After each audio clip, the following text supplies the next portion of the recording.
গীবতের ভয়াবহতা সম্পর্কে জানেন? আপনি কি কখনো কারো অনুপস্থিতিতে তার এমন কোনো কথা বলেছেন যা সে শুনলে কষ্ট পেত? এটাই হতে পারে গীবত।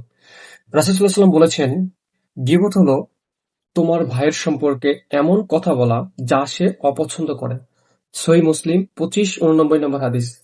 সবচেয়ে ভয়ঙ্কর বিষয় হলো আমরা অনেক সময় এটাকে সাধারণ আড্ডা বা মজা মনে করি, অথচ একটি কথাই আমাদের সব আমল নষ্টের কারণ হতে পারে।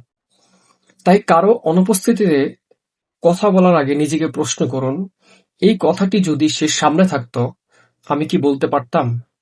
যদি উত্তর হয় না, তাহলে চুপ থাকাই উত্তম। আজ থেকেই গীবত ছেড়ে দিন। নিজের জিহ্বাকে হেফাজত করুন এবং অন্যের সম্মান রক্ষা করুন। তাহলেই আপনার সম্মান রক্ষা হবে।